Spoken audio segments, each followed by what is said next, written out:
Good evening and welcome to the National Humanities Center Humanities in Class webinar series. Tonight's session is titled Anna and the Scholarship of Slavery and Abolition. My name is Andy Mink. I'm the Vice President of Education Programs at the Center. I'm very pleased to join you from my home in Chapel Hill. The center is located in Durham, North Carolina, and as I look through the attendees tonight and the names that are starting to scroll in, I recognize a lot of familiar names at least, from our webinar series, as well as some new ones. And I want to welcome all of you from your classrooms. Maybe you're sitting in your homes, maybe you're sitting in your studies. I think it speaks quite a bit for the professional nature of the work that you do, that you've chosen to spend tonight with us and to have discussions on this very compelling topic. Tonight's conversation will be led by Will Thomas, Professor of History, and John and Catherine Angle, Professor of the Humanities at the University of Nebraska in Lincoln. And I'm very pleased to have Will join us. He's also the co-producer of Anna, One Woman's Quest for Freedom in early Washington, D.C. Each of you should have received a code to watch Anna, and a lot of what we share tonight will sort of be based on your experience with that film, and Will's going to share a little bit more about his experience in producing and being a part of that project, but we're going to then use that as a bridge into a larger conversation about the scholarship of abolitionism and slavery. Tonight's webinar, as many of you know, will be an audio-based webinar. In other words, you'll hear our voices, and you'll see an associated PowerPoint that's been created and curated by the lead scholar, Will Thomas. You'll have access to these materials on the webinar landing page that you received when you signed up. This particular webinar has a lot of links in it, and so I think that PowerPoint is going to be very helpful for you to track down some of the primary sources and the materials that we share. The webinar, however, does depend on your participation, so this is not just a show up and listen kind of experience.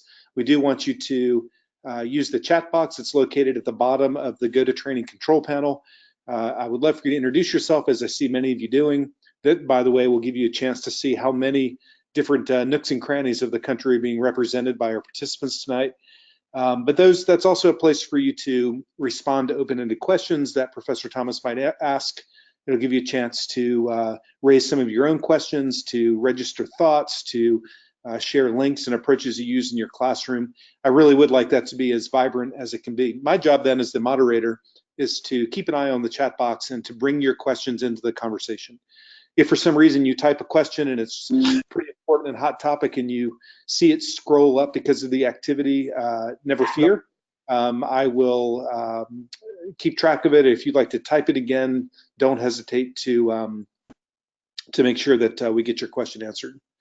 The National Humanities Center is, again, located in Durham, North Carolina, and each year we support humanities scholarship in the form of an annual cohort of fellows who arrive on Labor Day, and they do their good work in the humanities until Memorial Day. They come every day to the building that you see there, and they write books, they edit compilations, they do research, they have conversations, and from that emerges some of the most current and updated thinking on the humanities, broadly speaking. Our education work then is intended to give educators at all levels a chance to not only have access to that scholarship, but to work in collaboration, to work in a collegial environment, to really discuss and to make sense of that content and to then take it to the classroom. So our job here is really to not just give you content, but to invite you to be in conversation around how to unpack that content for the students that you work with every single day.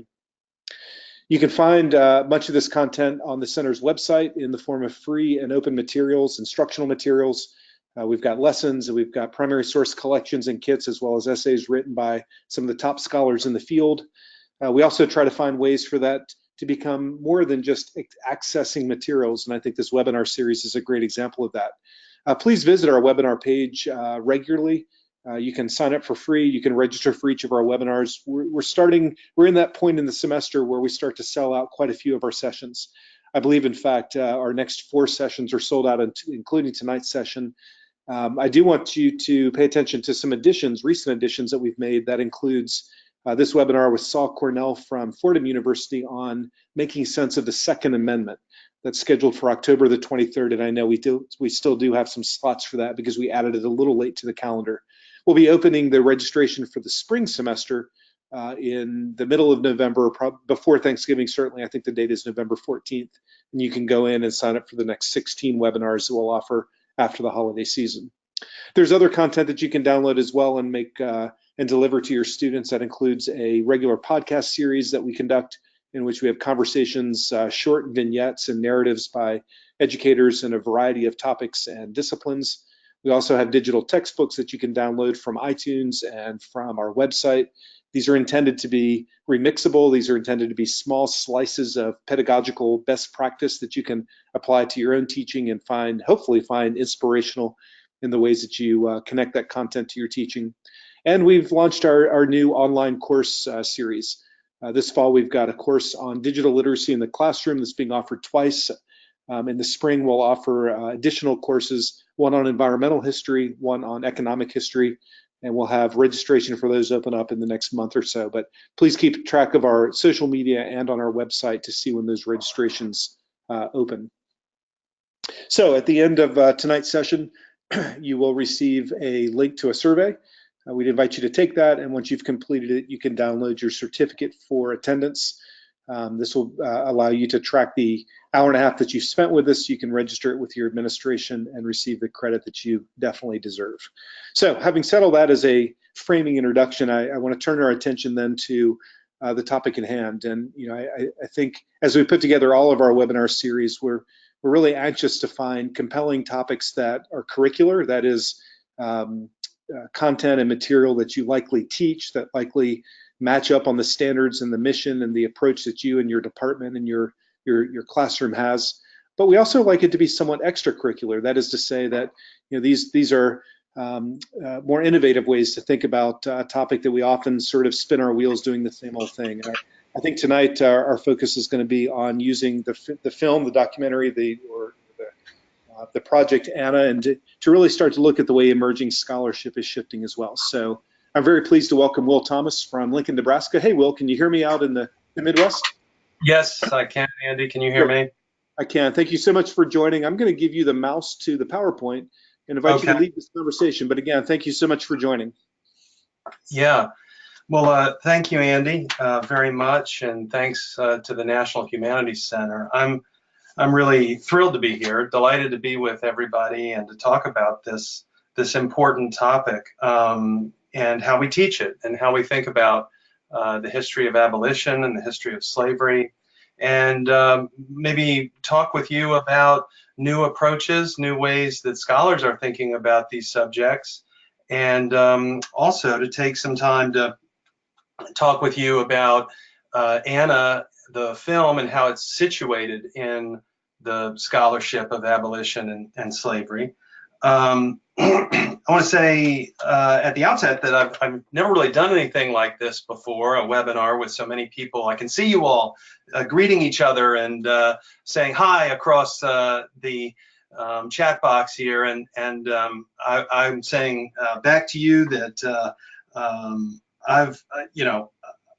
I'll do my best on this. I'm going to type when Andy tells me to type, and I'm going to advance the slides and do all this stuff at the same time.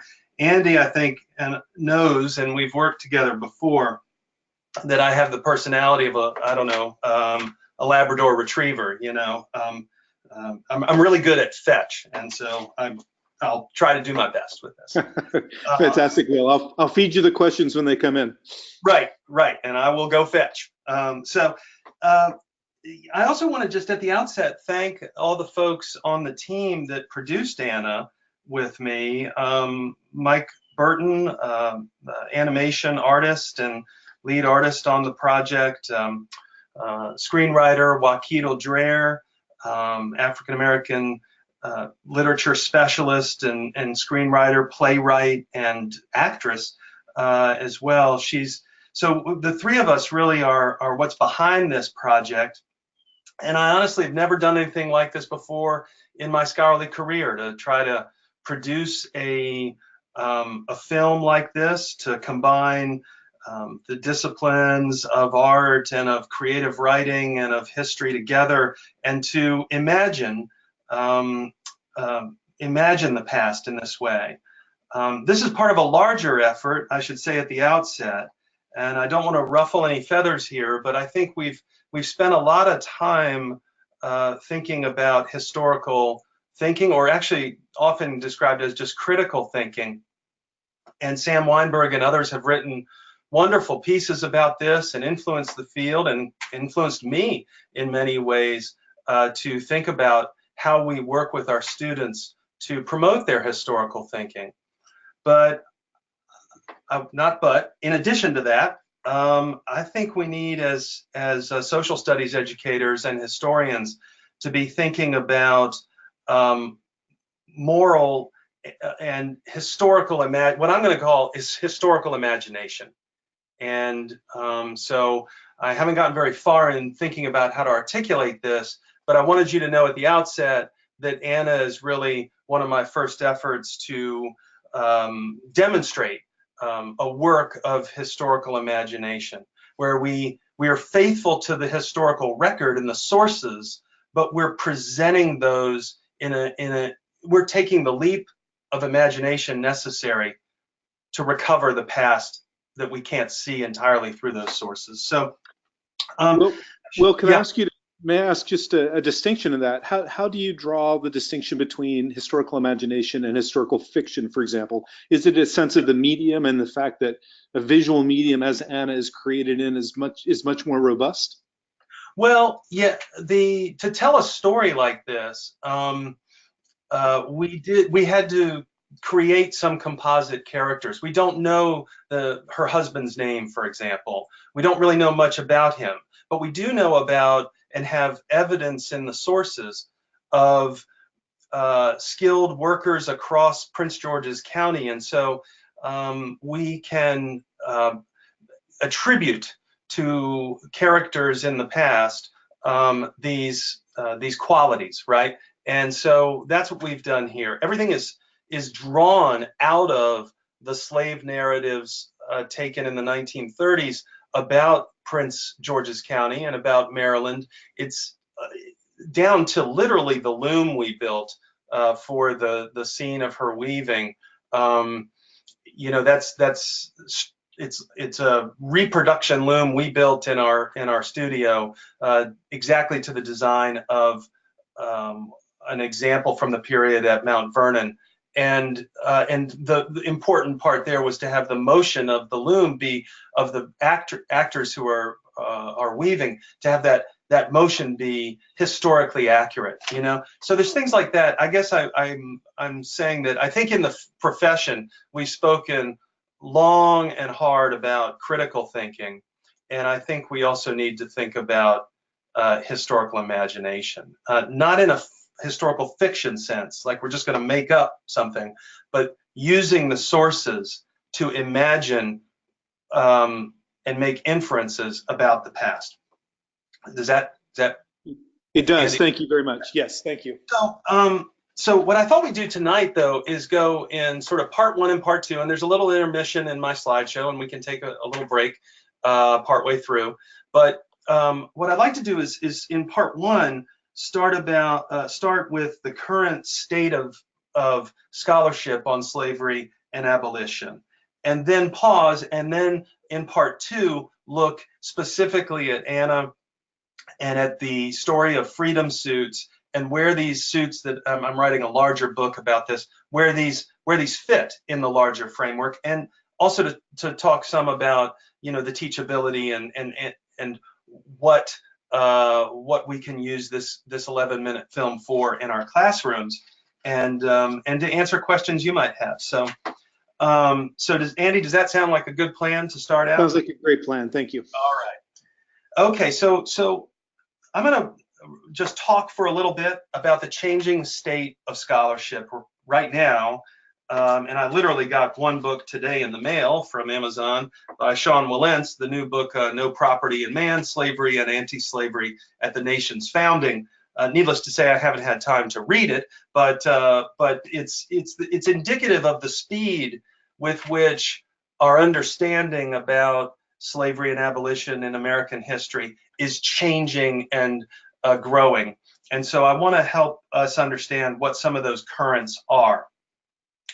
And I'm going to just, off the top, describe 4 broad changes that are afoot, that I think some of which you'll probably know, and then we'll plunge into more detail as we go, okay? Andy, am I, there we go. So hold on just 1 second. Do you need it advanced? Yeah, no, we're good. No, we're good. Okay, so these broad changes are the following. I think first that scholars are really working on placing slavery and abolition, but particularly slavery, at the center of the American story. Not seeing it as a variant on the American story, somehow sort of an evolutionary branch that was destined to be ended, but instead placing slavery right at the on center stage, including in the development of capitalism, including in the development of American political and legal institutions and ideas.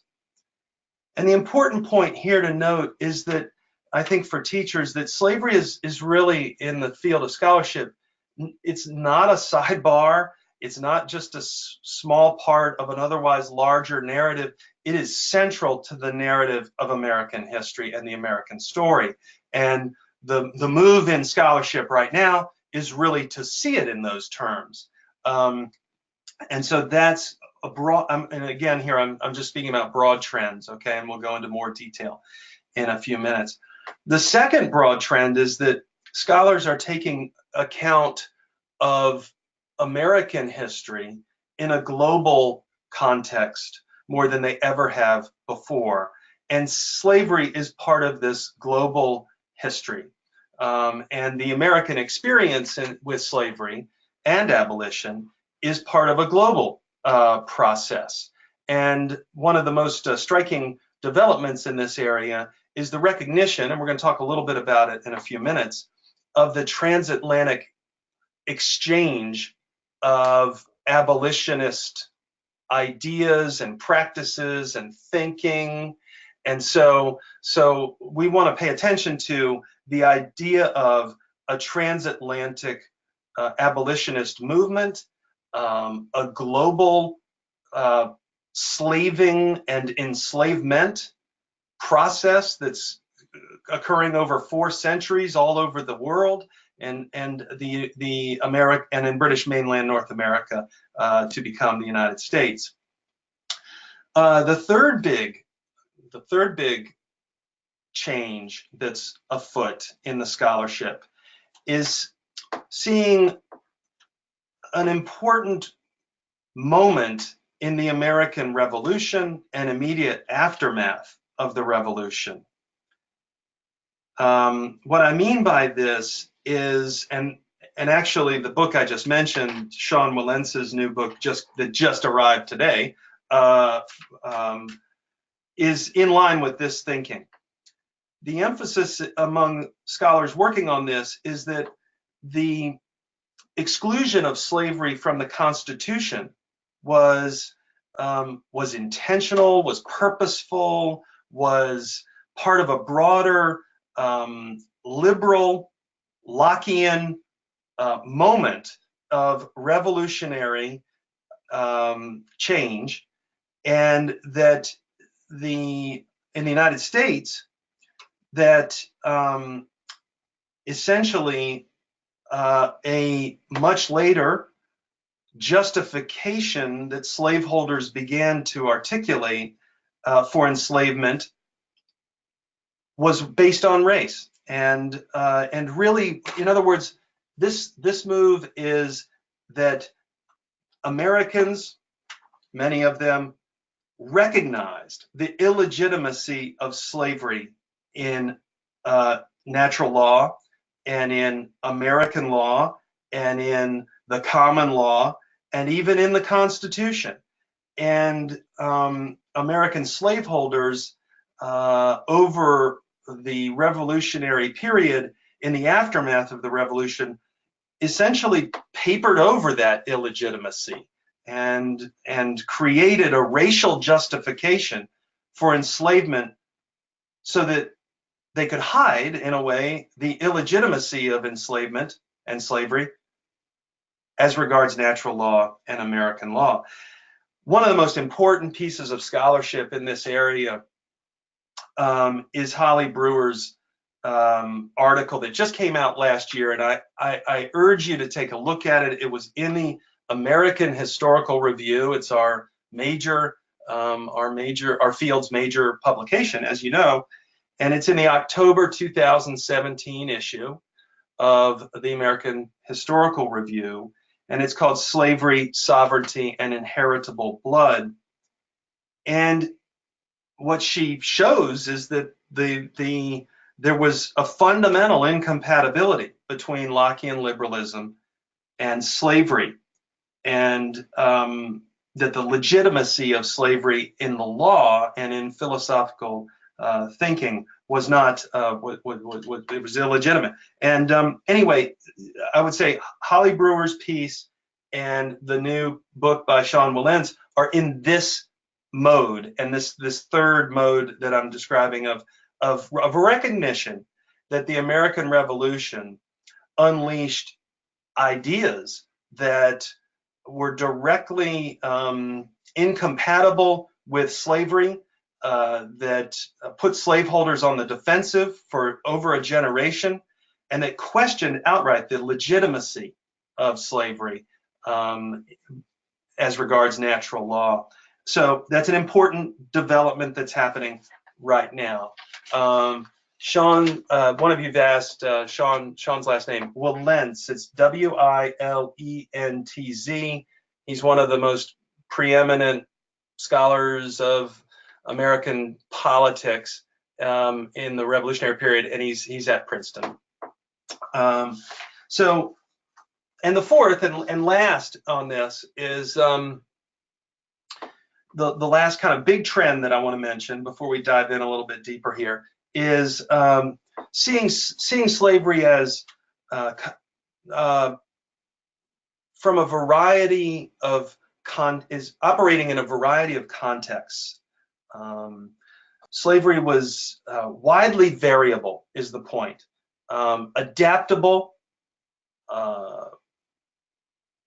could be found in the urban settings of America, New York City, New Orleans, Baltimore, Washington D.C. It could be found in parts of the not only the Southwest, but Missouri or Kentucky, in all these different contexts and forms. And slavery was as sort of in institutional terms widely adaptable. It could move into almost any industry or area. And so it's in this way, scholars are not seeing slavery as just one-dimensional, as singularly plantation, large cash crop, just cotton or sugar or tobacco, but instead an extraordinary variety to the way slavery insinuated itself and moved into all these different areas, and the way slaveholders insinuated slavery into all parts of American life. The resistance to slavery is also changing how scholars think about this, the variety of contexts, and beginning to see resistance to slavery as spontaneous, as individual, as often sometimes even selfish acts that accumulate and that transform larger systems. And so in this regard, the leadership of slave revolts is less significant, and scholars are less focused on the individual leadership, and instead this kind of spontaneous, individual, informal, everyday relations that characterize slavery. And in this way, there's a sort of a distinction that we've often had between what is political and what is apolitical, and that distinction is beginning to blur. That is, acts like Anna's are political. She's not waiting for some leader to create a movement for her to then oppose her enslavement. That her actions are spontaneous, individual, and in some cases maybe even selfish, but they accumulate to transform a larger system. So, okay, so with those broad trends, let's turn now to kind of the common timeline, okay, of slavery and abolition. And thank you, Andy. So I've got a couple of slides that are just about the big moments in this, that scholars are zeroing in on for understanding abolition as a transatlantic movement. And I'll run through a couple of these very quickly and talk about one part of this in some detail. And I hope this is really useful to you in your teaching, to kind of go into some detail on this. When we look at this chronology, the first event that many people discuss is the Somerset case in 1772 in Great Britain, and Lord Mansfield is the judge on the King's Bench who decides the case, and it's Somerset v. Stewart. And I'm sure you know about this, but what's important about that, putting it in this basic chronology, is that this is really the first decision in English law, Anglo-American jurisprudence, that says slavery is a violation of natural law. It is, according to Mansfield, so odious, that's his term, so odious, so hateful,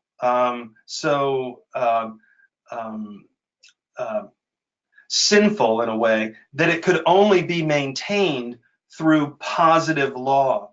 In other words, if there's no law about slavery, as there was not in Great Britain, then slavery could not be said to exist there. And slaveholders from the West Indies could not bring enslaved people to the British Isles and hold them, detain them as enslaved people. This is the same for Thomas Jefferson when he brings Sally Hemings to Paris, for example. The same kind of situation. So Mansfield's ruling is important. Enslaved people across the Americas heard about this.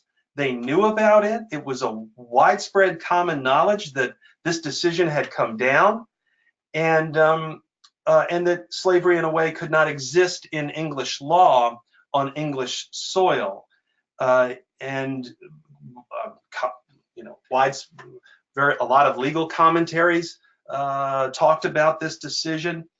The important point for us is that Mansfield's language, especially his description of slavery as odious, it raised doubts about the legitimacy of slavery as a legal condition. And American courts spent decades trying to sort this out, to parse the Somerset decision. Enslavers or slaveholders tried to dispel any doubts about slavery's legitimacy and created all sorts of legal decisions to try to uphold this legitimacy. But other judges, following the common law of England, kind of ruled again and again along Mansfield's lines in favor of freedom, and so seeing slavery as utterly incompatible with common law guarantees of individual liberty. So it's an important case, and it's important to recognize. There's some other big events here on the slide. The Zong affair in 1781. Slave ship owners attempted to collect insurance when the ship captain murdered 133 black slaves who were thrown overboard because there was an epidemic on board that had killed about 60 African enslaved people and 17 crew, and this extraordinary cruelty and inhumanity shocked the British public. But the case really wouldn't even have been recognized were it not for the work of black abolitionists in London and Bristol, Aladula Equiano and Otoba Kaguano. We'll see them in just a second. I'll have them on another slide, an upcoming slide. So the point here is that the Zong affair demonstrated the cruelty, the inhumanity, the disastrous consequences of slavery, and the recognition of that would not have come without the work of black abolitionists on the ground in London in 1781, before the Quaker petitions get going. So the point here is that black abolitionists are on this early. They're on it ahead of white abolitionists, and it's important to get this history right. You're probably wondering, I mean, it goes before the court. Mansfield is also the judge for this case, and he rules against the slave ship owners that they can't collect insurance for murdering 133 enslaved African people by throwing them overboard. So I won't go through all of these, but the growing awareness in the 1780s of the inhumanity of slavery. Thomas Clarkson, we'll come back to him in a second, writes an important dissertation for Cambridge, an essay on the slavery and commerce of the human species. And in 1787, the Society for Effecting the Abolition of the Slave Trade begins in London. And in 1788, that society publishes the Brooks image.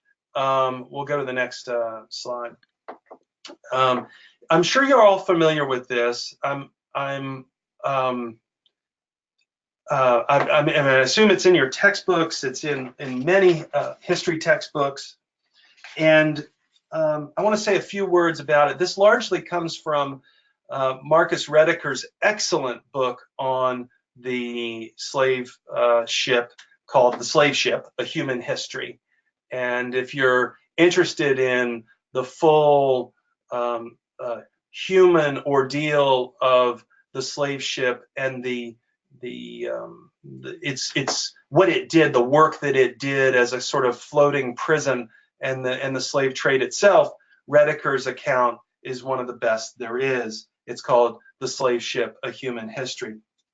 And so he describes how this Brooks image, this image of the Brooks slave trip, shows us the transatlantic nature of the abolition movement. And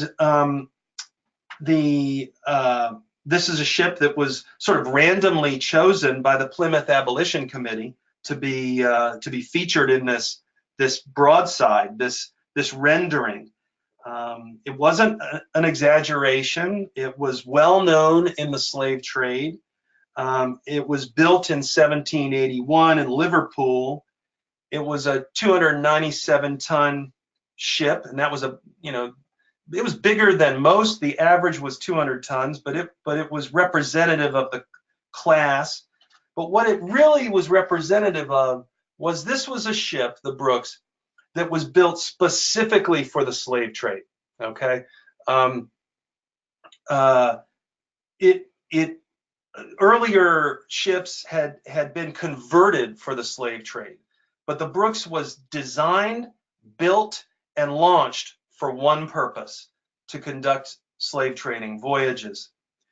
It conducted 10 voyages over 25 years. It transported 5,163 enslaved people into New World slavery.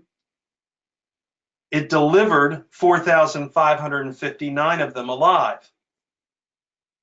That's an 11.7% mortality rate.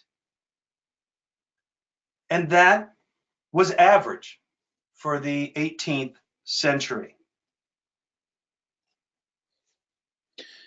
The Brooks. I've got a quick question. I think this might be the right time to ask it. Pearl Peters asks if you could comment on the Dudley Act in the Brooks.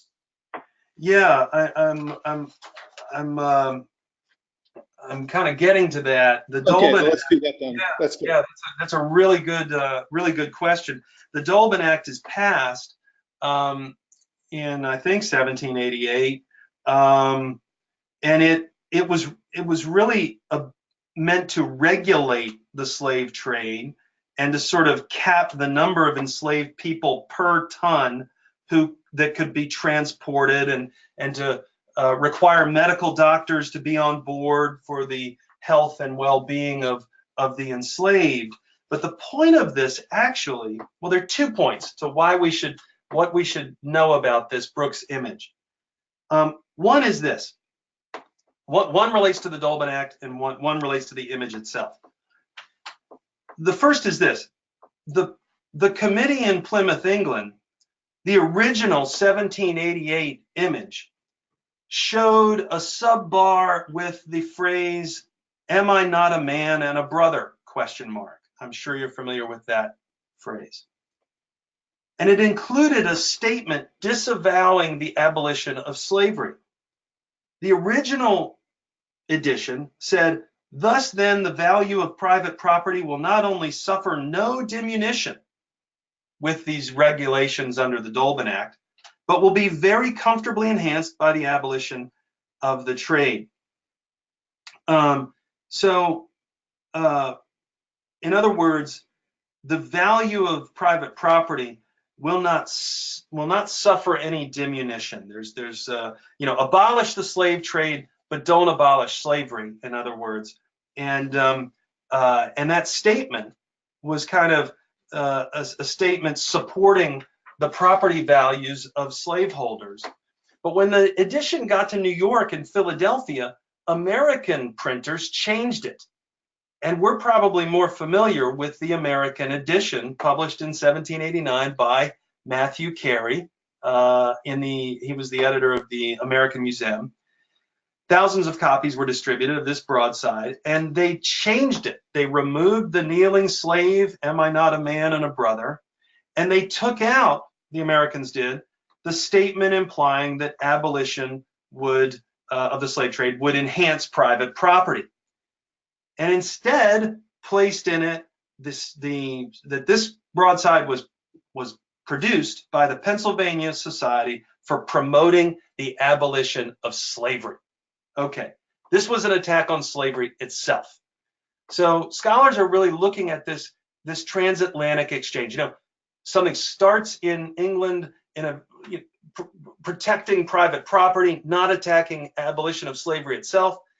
In the United States, those visual elements are removed. The broadside straight up says slavery, recommends the abolition of slavery, and removes this whole idea of protecting private property or enhancing it.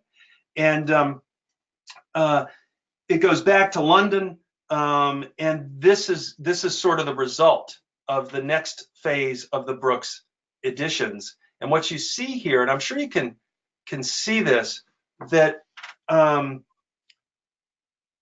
this shows 482 people in what was called the tight pack. And it's a detailed, almost empirical, scientific naval drawing. And what it shows, in a way, is that not even under the Dolben Act regulations. In other words, this is the improved Dolben Act regulated slave trade. And once the British public sees this, that this is what the slavers are doing in the name of God and country out on the Atlantic, and this is what they're doing after it's been regulated and therefore somehow humanized, and it's shocking to the British public. The impact of the image is shocking, in a way, because it's supposedly the regulated trade. In other words, if the regulated trade looks like this, then that's incredible to the British public. In other words, it was a critique not only of the slave trade, but of the regulated, supposedly humane trade after the Dudley Act. Because the diagram here shows 482 people, not the 609 that would have been allowed even under the new regulations of the Dudley Act. Does that get to the that gets to the Dudley Act question, right? And I think you can probably talk with your students about this image differently with this kind of background, and also maybe even to talk with them about how is this image subversive in another way, because it seems at first glance to be the work of a naval architect, you know, in the employ of the slave merchant. It seems, in fact, to have been leaked. You know, the viewer naturally asks, who is behind this barbarity? And the answer is, in the public mind, the ship captain and the merchant, right? In other words, the image captures this kind of brutal calculus that the merchant as a human trafficker is making, and the systematic annihilation of individual identities. And the last point on this is it displaces blame, because the viewer in Britain and in the United States is looking at this, and instead of a complicit us, it is instead a group of there are perpetrators now to this trade. There are perpetrators who can be identified, and the natural question, who is behind this barbarity? Who is perpetrating this evil? This image prompts that, you know, and so that's why it's so important and so such a turning point. And I hope that helps us think about it differently a little bit and teach it differently.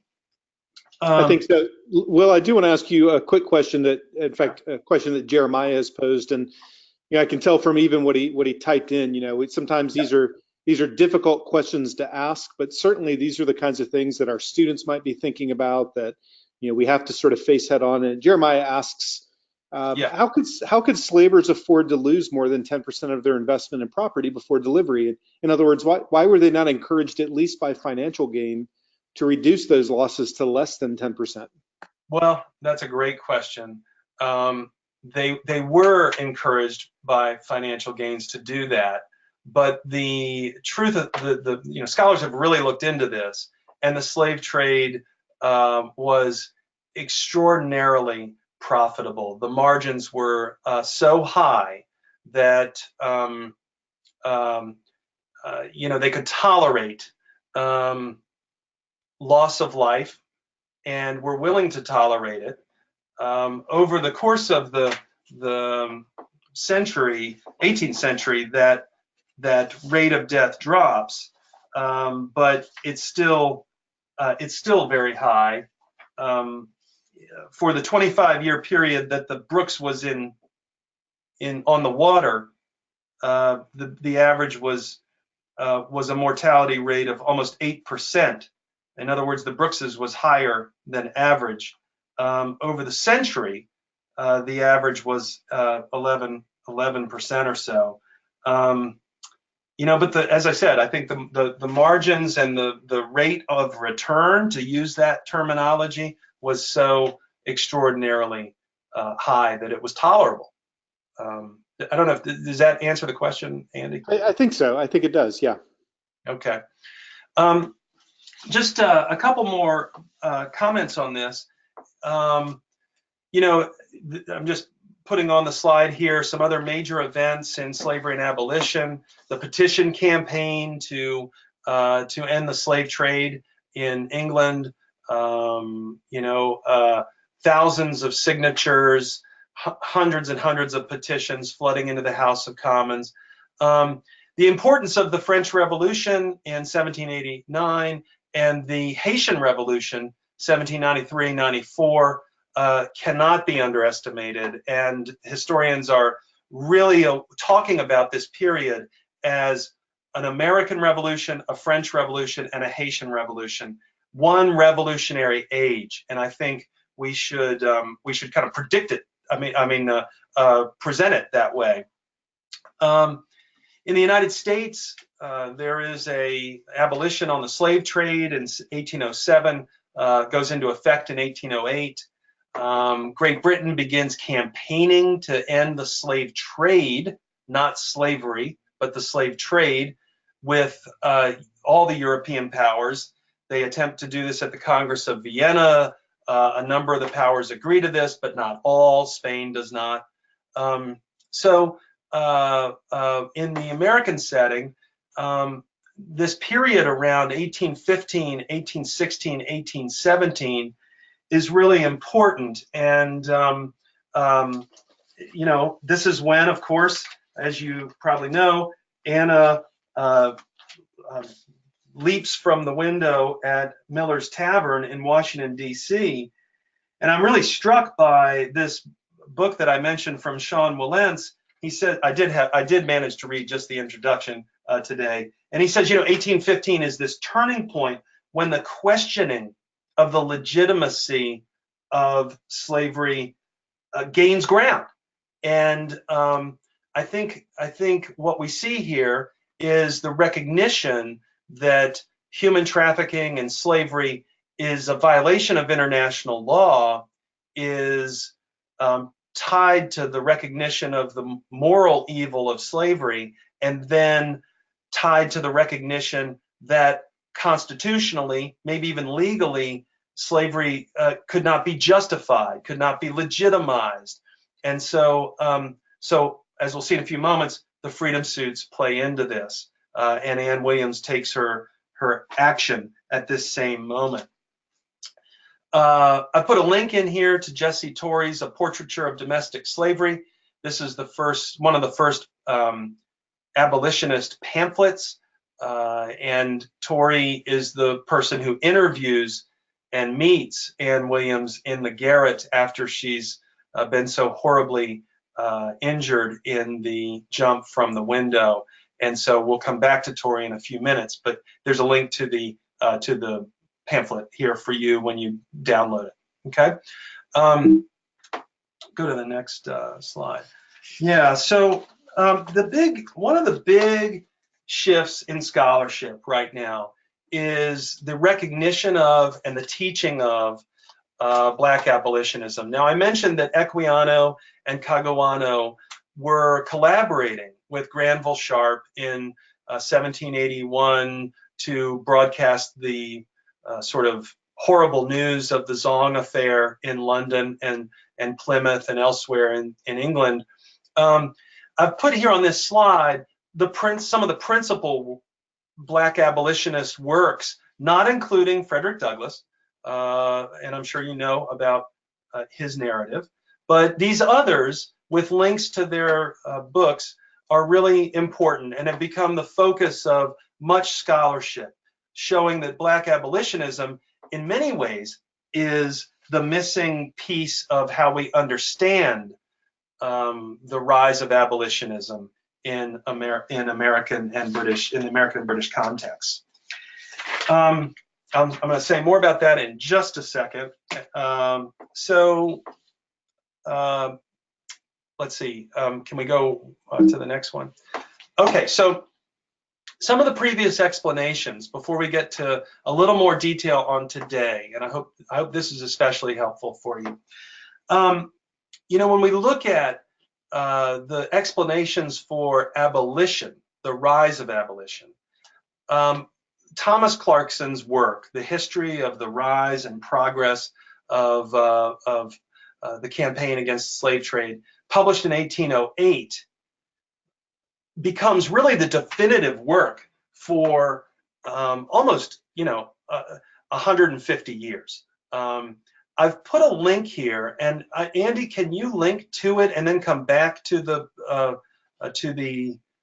can you link to this image and then come back to the... Let's see, is this the one with the Clarkson image? Yep. Let's see what's going to happen. Yeah. Okay. So I recognize that URL. Right, okay, just sit. Yeah, I'm sure you do. So we'll just sit right here for a second. This is from his 1808 history, Clarkson wrote his thesis on this. He, as I mentioned, he's conversant with Equiano and with Sharp and all of these other folks in London and Plymouth, and he creates this map of tributaries. And it's worth showing this to your students, I think. You can zoom in and see, we don't need to do it here, Andy, but you can zoom in on this image and you can see this enormous river of philosophy, of religion, of law, and the branches of all of the people who are writing, John Locke, Montesquieu. Okay, and so what he does here is he maps essentially what he sees as the inevitable forces running into the river of abolition. And this becomes the framework, really, for understanding abolition for hundreds of years. The emphasis here, and we can go back, Andy, to the presentation.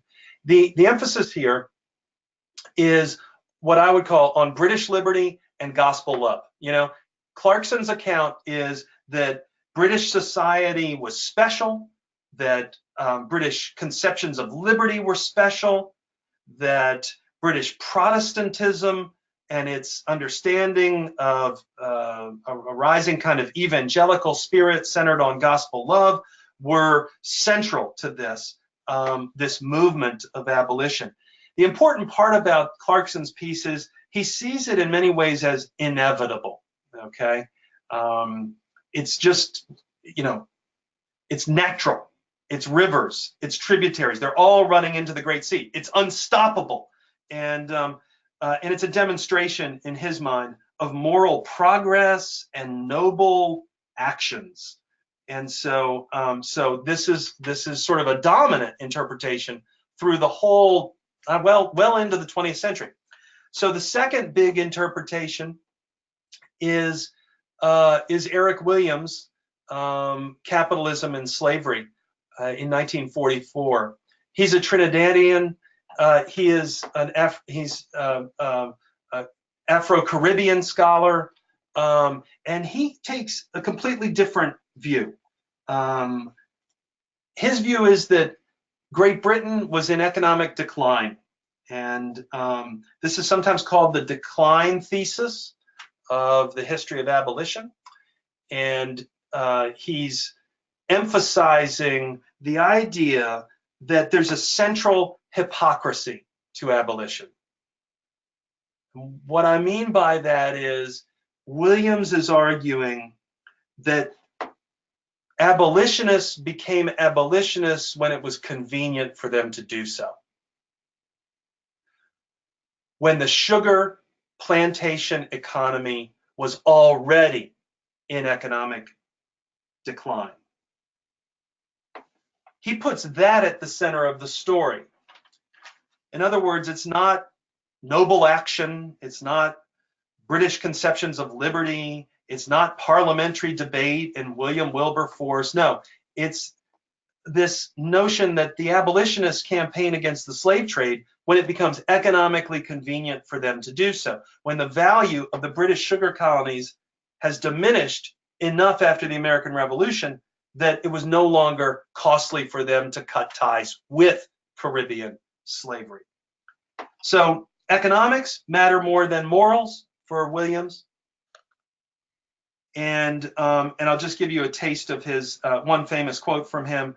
Wilberforce was familiar with all that went on in the hold of a slave ship, but ignored what went on at the bottom of a mine shaft. You know, in other words, these abolitionists were inconsistent. They and fundamentally hypocritical. And that thesis is still, you know, still has some authority and some wide understanding. So last on this is in the wake of Williams's thesis is this other interpretation of the climate, what we would call climate of opinion, right? There's a lot of factors involved in the rise of abolition. The Quakers the worldview of Quakers and Anglican evangelicals. There's the idea that this was in the economic self-interest of Britain and the United States, and that capitalism's rise, not its decline, played the biggest role of all. And lots of economic historians got into this debate in the 70s, 80s, and 90s. And I'm sure you're familiar with Eric Foner's emphasis on free labor ideas, that these ideas help fuel the abolitionist movement. So those are the big sort of interpretations before where we are today. And let's go to the next one. Before we do, Will, I'm going to ask you a quick question from Paul in Maine. Paul asks, if you're a slave owner, you're an entrepreneur. Do you have any data? Are you aware of any data on domestic sales compared to slave trade sales? Compare costs? I don't.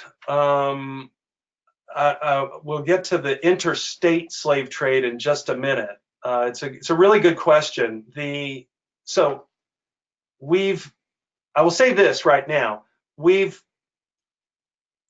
Broadly speaking, in American history, American historians, and the way we've taught slavery, many of us, myself included, at different times in our careers, we've sort of downplayed the interstate slave trade. And I'm here to tell you that, and you can see it in Anna in the film, the interstate slave trade is really now at the center of how American historians are understanding slavery as a, like if you really want to understand what's going on in slavery in the United States, don't go to a cotton plantation, go to a slave market. That's where slave sales are occurring in New Orleans, and so Andy, I think that's a really important question because it's right at the center of Walter Johnson's work. He's a Harvard historian who's done a lot on this, a book called Soul by Soul, and we need to focus on the interstate slave trade because this is where more than 1 million enslaved people were ripped away from their families in Maryland, like Ann Williams, and sold into the cotton and sugar fields of Louisiana, Georgia, Alabama, Mississippi, Arkansas. And so this is a massive forced migration that we've really not contended with, whether it's from an economic standpoint, as your questioner asked, or any other standpoint. So, that's great. Thank you. Yeah, so that's a great question. Very briefly, 3 pieces of current scholarship that I want to just draw your attention to. One is Christopher Brown's book on moral capital, and he places at the center of the abolitionist story the imperial context of Britain's empire and the U.S. the U.S. federal system, right? That there were fundamental questions raised after the American Revolution about the structure, the character, the purpose of empire. And he really places an importance on the American Revolution because it directs this incredible amount of attention to the moral character of the colonial institutions and imperial practices, particularly slavery. It's the crisis, he says, in imperial authority that makes slavery matter in a new and significant way. So for Christopher Brown, and this is what I like about it as an American historian, he takes the American Revolution and he says, this is what turned the slave system in Britain into a symbol, not just an institution. The American Revolution, in criticizing British policy of encouraging slavery and the slave trade, it turns it into a symbol of moral failure. It leads to self-examination, and he really draws our attention to the way people in this period, the rising middle class, wanted to see themselves in self-regard as sort of worthy, and this this flew in the face of that. It creates a crisis. A crisis of self-regard for white Britons and Americans. Briefly, the David Bryan Davis's book is, I guess I would just say for you all that it's the single best one-volume treatment of the rise and fall of slavery in the United States. And you know, he places slavery on center stage, as I mentioned earlier, and shows its critical transformations, the ideology of race that develops around it. And on that score, probably the most important contribution that Davis makes, and I think is useful for students, is to understand that racial slavery, as it develops in the United States, was not accidental or marginal or sort of outside of the mainstream. It was intrinsic. He places it right in the center of American political development and American political ideas that create this new ideology, this new racial justification for slavery. And last work, and then we'll pause for a second, is Manisha Sinha's new book called The Slave's Cause. This is a huge book on the history of abolition, and it's been widely recognized and won many awards. And I think what's important here to take away as a teacher is that she divides up the American abolitionist movement into what she calls waves. Just like in the history of feminism, first wave, second wave, third wave, she applies that same concept to abolition. And it's really useful because what she's saying is, in this big history, is that there's two waves of abolition in the United States. The first wave is from the Revolution to the 1820s. And in this period, right up through the 18 teens, up until the Missouri Compromise, there's this wave of egalitarian ideas of the Declaration of Independence, of equality in the sight of God. And what this does is it puts American slaveholders on the defensive. And so her history of this whole thing shows, that in that early period, American slaveholders, as Americans and as Christians, are largely on the defensive. They're exposed as hypocritical in a way, as we were discussing earlier with Brown's work. And she says that the abolitionists really win this first phase, that they end slavery in the northern states. They do this even before the Constitution is ratified. And I think it's most important that they establish not just abolitionists, but those who form the Constitution, and even those in the preceding Congress, they established the free principle in the Northwest Ordinance. This is an extremely important document, extremely important moment in American history that's often overlooked, the Northwest Ordinance. All of the rights of that Americans will build into the Bill of Rights are sort of embedded in the Northwest Ordinance itself. And this precedes the Constitutional Convention. The second wave that she describes is from 1820s on, and this is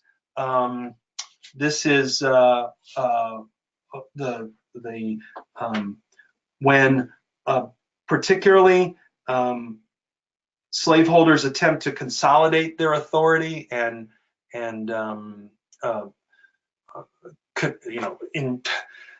turn back the successes of that those who want to end slavery or reconcile slavery with the American Constitution. They turn that back. And so last point on Sinha, and then we'll pause, is the other thing she does is she really shows the role of the Black abolitionists. That slide I showed earlier about Equiano and Caguano and Harriet Jacobs and Charles Ball and all the and David Walker's appeal in 1829. These writers, these Black abolitionists, they're always a step ahead of the white abolitionists throughout this whole period. They are the ones that produced the first full-blown analysis of American racism. That's what she says. The Black abolitionists are the first to develop a full-blown analysis of American racism. And, they draw attention right away to the Black laws that are being passed across cities and across the North as well as the South. They draw attention also to colonization as a sort of farce, as really something that is intended to remove Blacks from the United States. And that connection between colonization and Indian removal is one that I'm really thinking about, and other historians are thinking about now. That the 1830s is a period of large-scale forced removal of peoples, and the potential removal of peoples. There's widespread discussions of this in places like Maryland to remove all free Blacks from the state. Well, by 1840, there's 73,000 free Blacks in Maryland. That's going to be difficult to do, but that doesn't stop white slaveholders from really seriously attempting to do this in the wake, particularly of Nat Turner's revolt in 1832. This is when Maryland starts its colonization society and funding it. And anyway, Black abolitionists are the ones that really see this as nothing more than an attempt to deny their rights under the Constitution, their rights as birthright citizens. So let me pause there, Andy, and we'll go to our intermission for a second. Yeah. Questions I should catch up on before we. Yeah. I've got one question for you, Will, and I'm also unfortunately in the position of being timekeeper, and I'll remind us we have about 20 minutes left in tonight's webinar.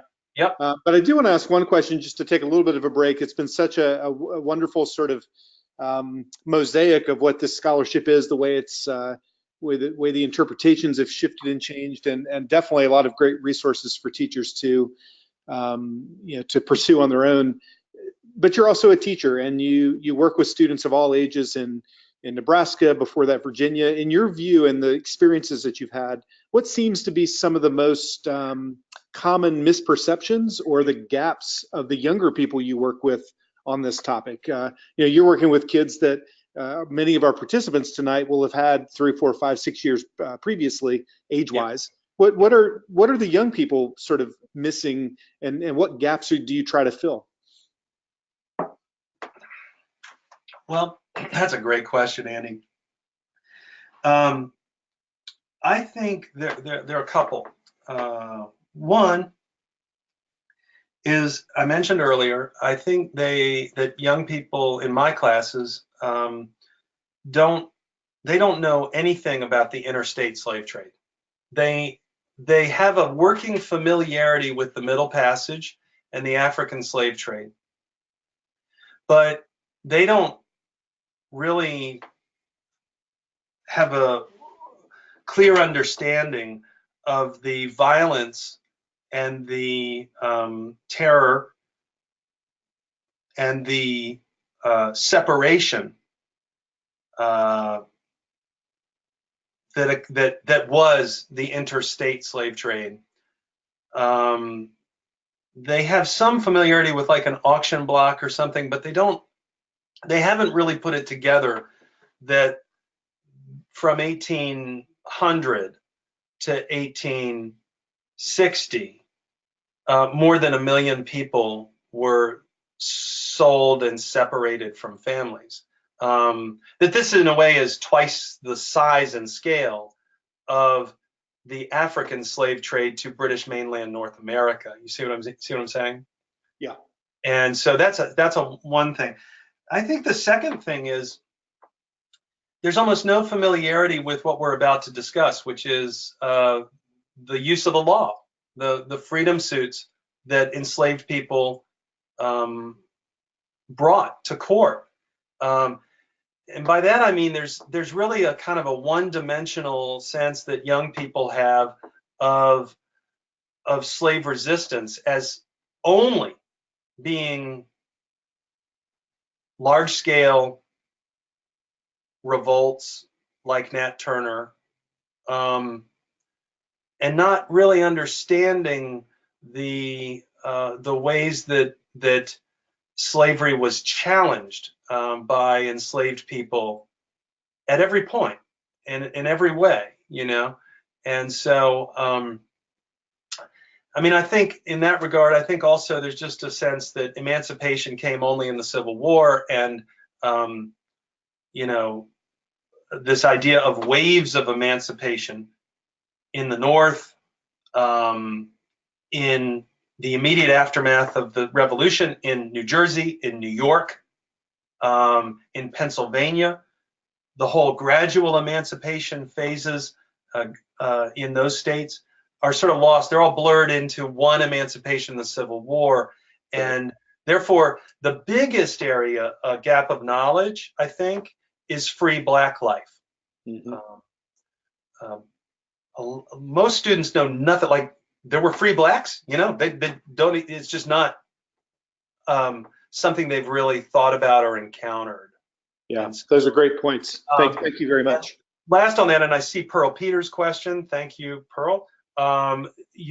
This controversy about universities, and you've drawn attention here in your question to the North, and that may be another thing, Andy, where students are not well versed, is you know, that slavery was in all of the colonies effectively, right, before the Revolution.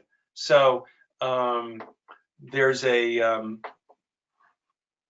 explicit tie, and then there's the less explicit ties of business and finance and cotton mills. And thank you, Paul, for your comment here too. Yeah, so so students are really not very aware of that. Great. Okay, well, I'm going to, and Olga, I appreciate your question. I'm going to start to queue some of the questions up, but I do want to give you a chance to move through the back half of your presentation. I was gonna do that very quickly, and then kind of work with you, Andy, and everybody on questions. So these slides are really meant for you to use later as you go through this and think about teaching. I put the major freedom suits on here. We're familiar with Dred Scott. We just got a question about it. We're familiar with Amistad. And I would put on here, you know, Ann Williams versus George Miller, 1832, which the film is really about. And then the one I'm working on that went to the Supreme Court, Maya McQueen versus John Hepburn. This one is tied into the whole controversy over Georgetown University's sale of 272 enslaved people in 1838. That sale would not have been possible were it not for the Supreme Court's decision in 1813, essentially disallowing hearsay evidence on the one hand and affirming slavery as a property right, you know, and that what legal scholars call the beginning, the emergence of what we call the property regime in American law with regard to slavery. It's the Queen case is critical for it.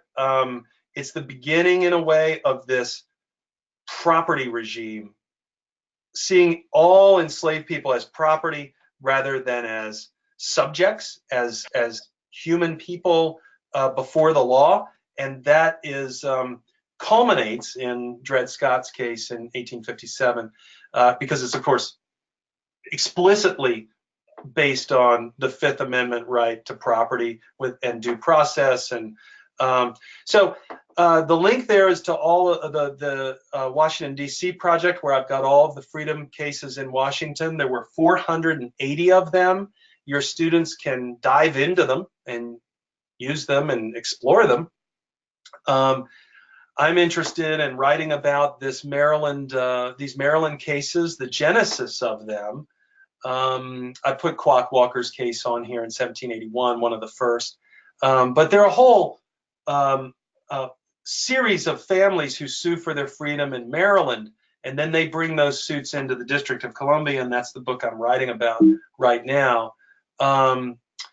The principal cases in Maryland that I'm writing about and that are in the digital archive are the Queen cases, the Mahoney cases, and several other families.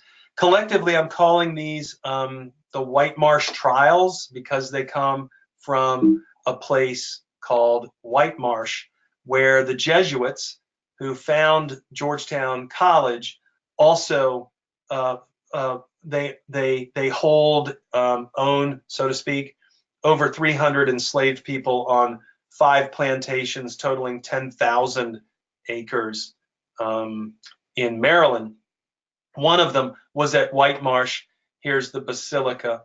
Someone is asking how difficult it was to get legal representation. This is something I'm looking into. It's really challenging to figure it out. My sense of it is that enslaved people knew the law, knew there were courts, knew what the revolution portended, and there's a whole legal establishment of lawyers at the bar developing their skills in this period, who then take these cases for a variety of reasons, and of course, as we'll see, one of them is Francis Scott Key in Washington D.C. His uncle, Philip Barton Key, a leading Federalist, and Samuel Chase, yes, that's the Supreme Court justice who's the first to be impeached unsuccessfully. Samuel Chase is a lawyer who brings a lot of these cases in Maryland. They are part of a Maryland Abolition Society. Someone's asking if they were activists. I think yes, we're beginning to see it that way. This widespread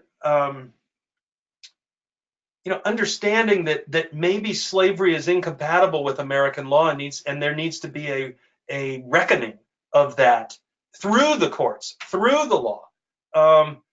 That's going on in the 1780s and 90s. So these cases come in Maryland. I'm not going to pause on this because we're short for time, but I'm going to go through, Andy, to there's some, the advertisements for the Mahoneys and the Queens, who you can see ordered by the court to return until law should be settled. Well, they don't wait for the law. They get a ruling that's a free ruling in 1799. In 1797, and they leave.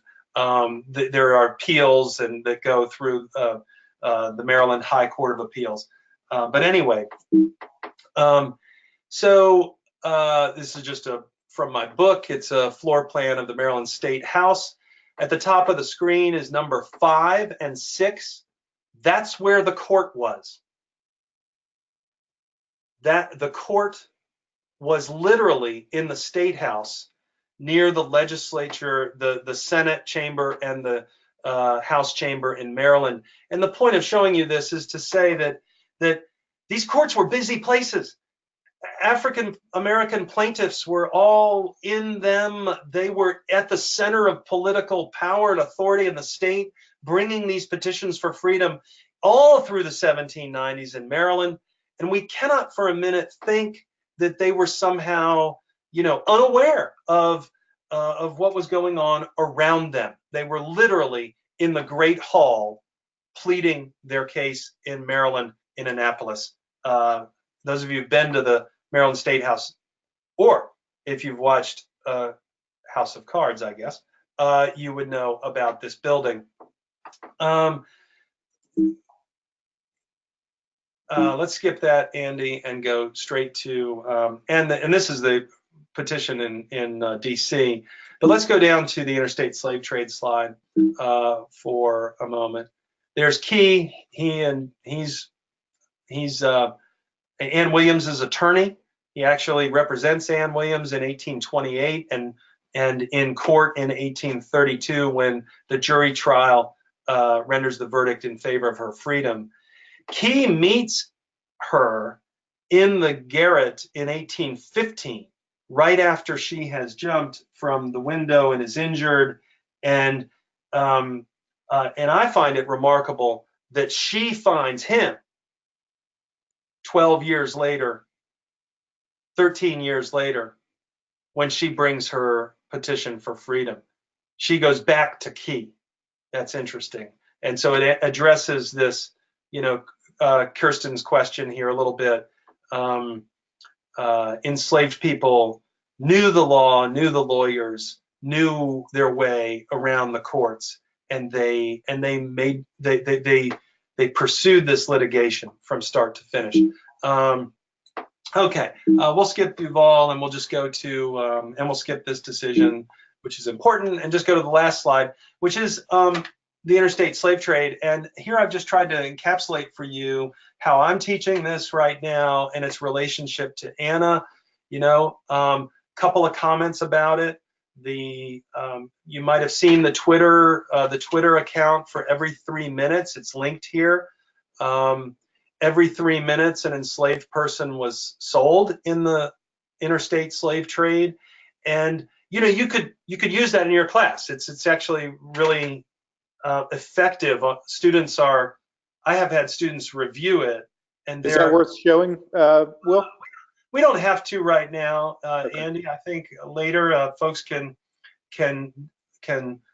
So from I think it's very powerful in a sort of social media age for students to confront that Twitter bot and to see what that means.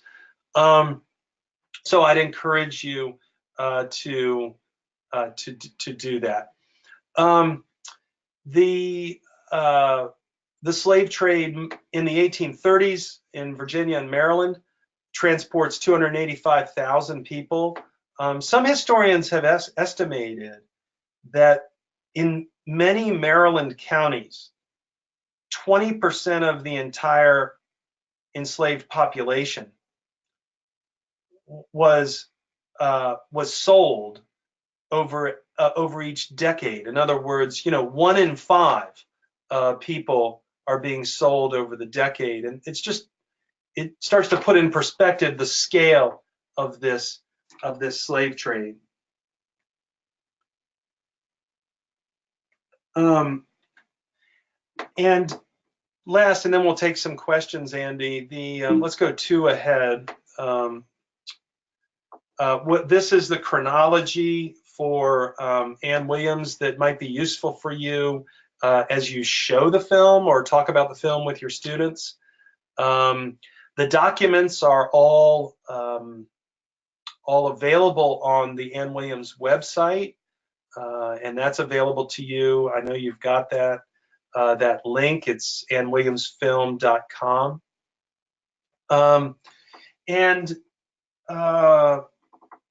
Let me pause there, Andy, and see about questions. Or let's go one more slide there, please. Yeah. Okay. So this is something we've released just for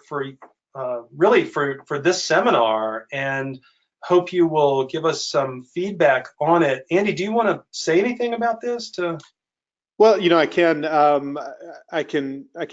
frame this. I can cue this up for you by saying that the inquiry design model, which has been endorsed by the National Council for Social Studies, of which I'm on the board of directors, is a wonderful model for the C3 framework, and I think the ways in which it tries to highlight inquiry-based learning for students using the kinds of documents that you provided.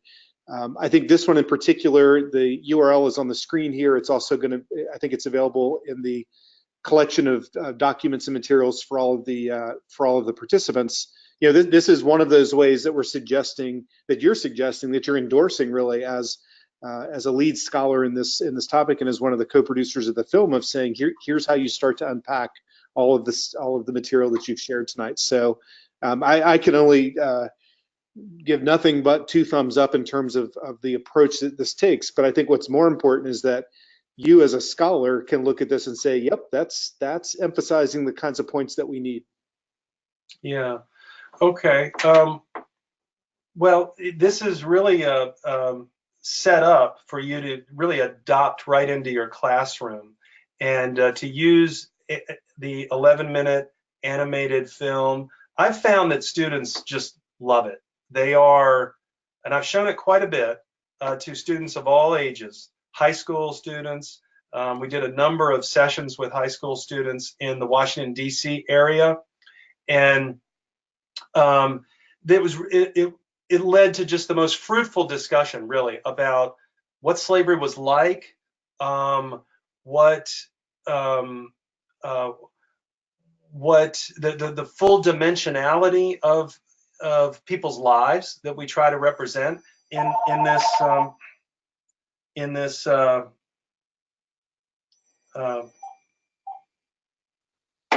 film. And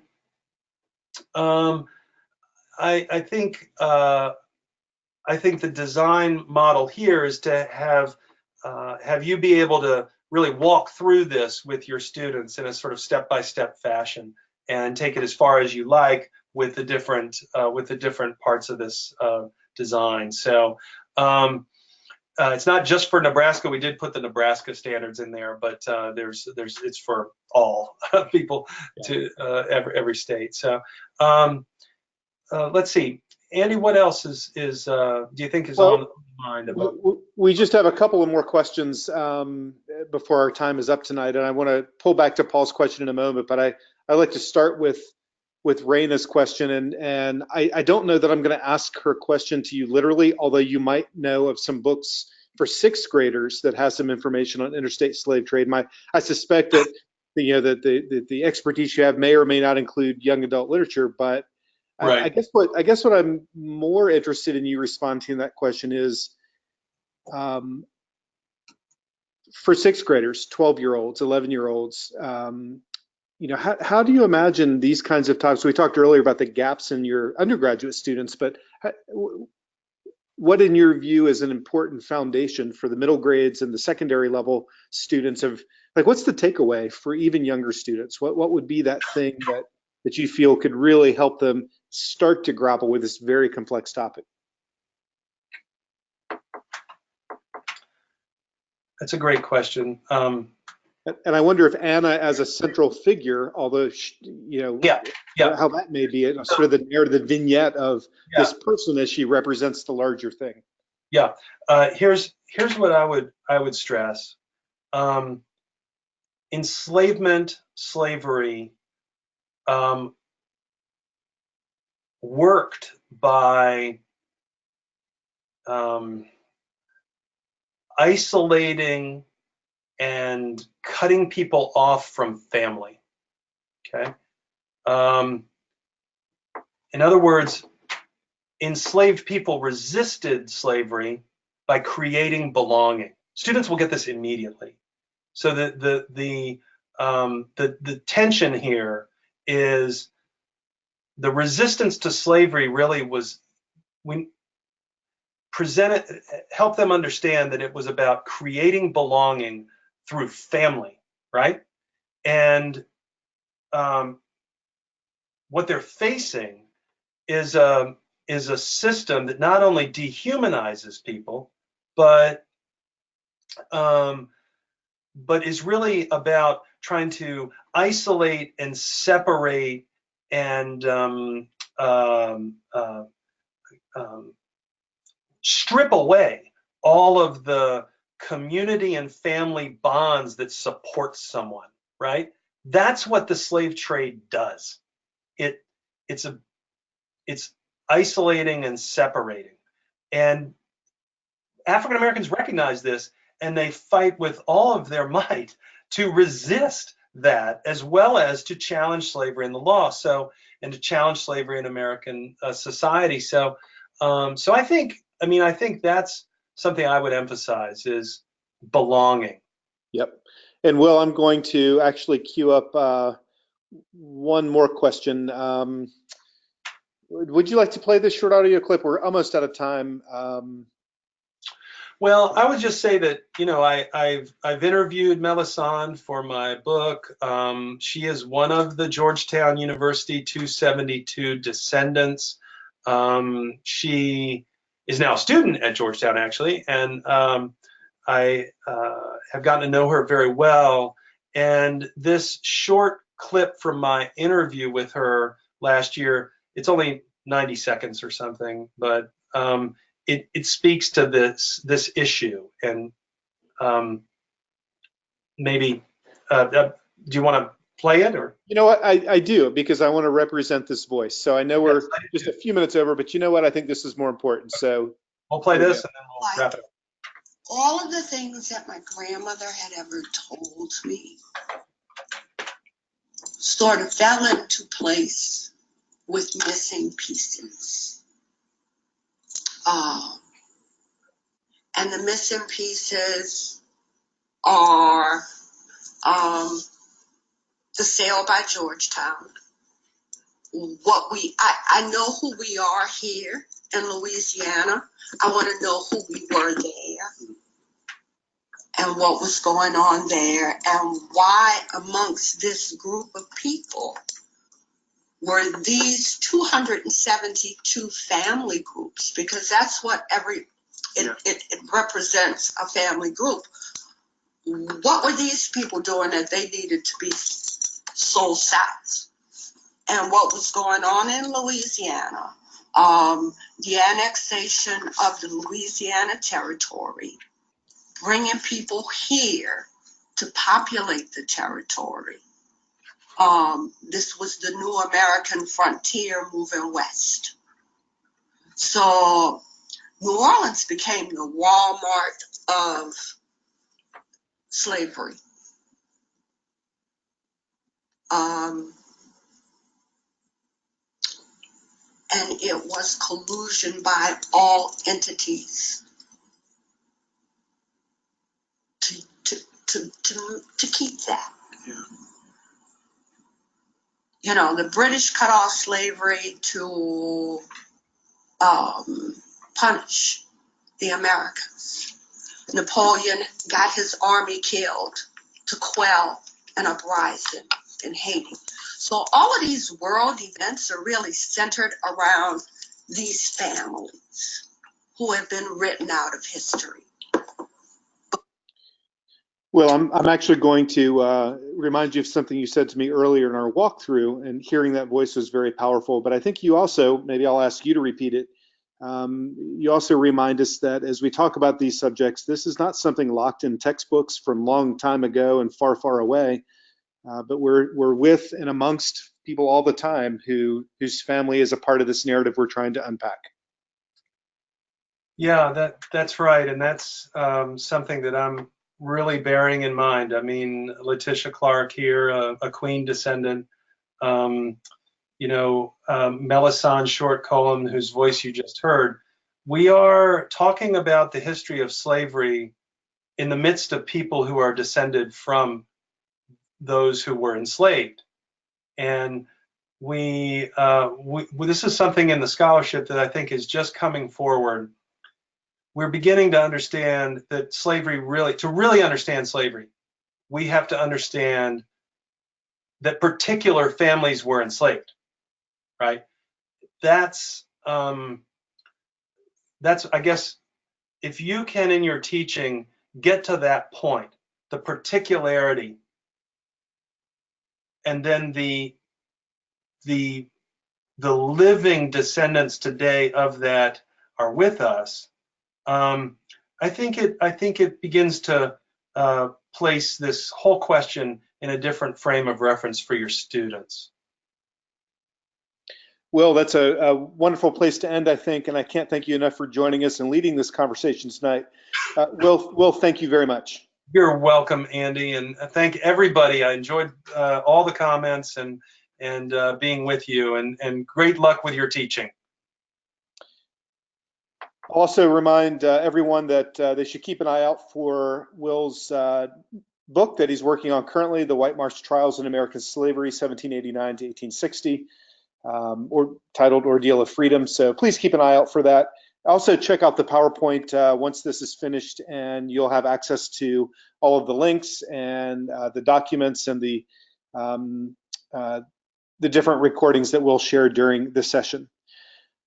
Please take a look at our social media, our Facebook page, our Twitter feed, our Pinterest and Instagram pages for upcoming events at the National Humanities Center, both online and in person. We'd love to have you follow us and join our online communities. Don't forget that once you complete your evaluation tonight, you will receive a certificate of attendance. If there's any changes you need to make, or if for some reason it's a little delayed, please reach out to either myself or Libby Taylor, and we'll be happy to figure out what went wrong for you. But sometimes the first place to start is your spam box, because the automatically generated certificate sometimes gets hung up. Thank you again, everyone, for joining us tonight. I hope to see you. I hope you're signed up for our next session, our sold-out session with Nancy McLean from Duke University. We'll be working with her in a seminar session titled Fighting Progressive Social Change, the Origins of Today's Radical Right and the Crisis of American Democracy. Have a great day at school tomorrow, a great weekend. We'll see you next time at the Humanities in Class webinar series. Good night.